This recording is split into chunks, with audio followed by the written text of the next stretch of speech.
Dankorttyve behøver ikke længere have dit kort i hånden for at kunne stjæle fra dig. Nu kan de faktisk nøjes med at have deres egen telefon på sig. Det har I fundet ud af på Fri Adgang-redaktionen, altså mens I arbejder med det her projekt, Alexander Sokolow. Hvordan kan det lade sig gøre?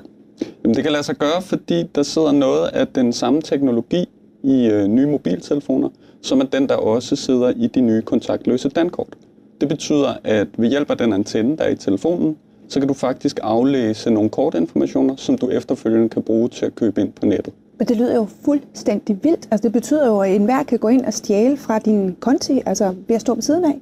Ja, altså det er tænkt sådan fra bankernes side, at det er enormt besværligt, siger de, når du går ned i supermarkedet, at du skal for det første huske din PIN-kode. Du skal også taste den, hver gang du køber en pose kaffe eller et eller andet. Derfor har de så lavet et kontaktløst kort, som når du laver køb for under 200 kroner, så kan du bare nøjes med at bippe kortet. Problemet er, at den terminal, du bipper dit kort på, den aflæser kortet på samme måde, som rigtig mange smartphones gør.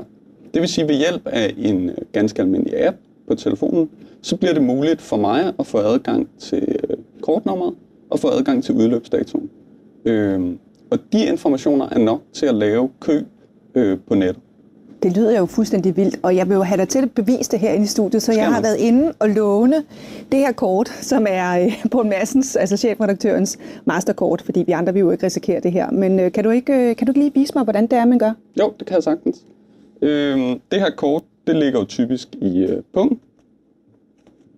Så der lægger vi det ned. Så tænder jeg min telefon med den app på, som er blevet udviklet til at læse de her kort, og lægger ovenpå.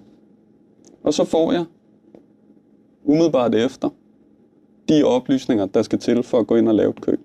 Det er jo helt sindssygt. Det er en nøjagtig kopi af Masterkortet. Ja, af forsiden på Masterkortet.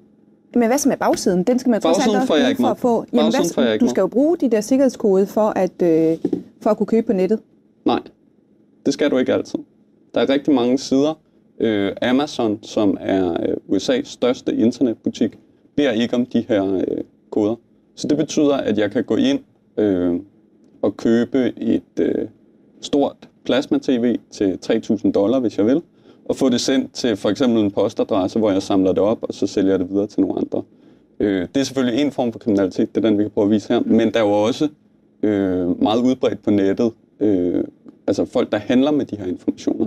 Og man kan sige, at når det bliver så let at aflæse kortinformationer, så er der jo også en meget stor risiko for, at de her kort de vil blive handlet.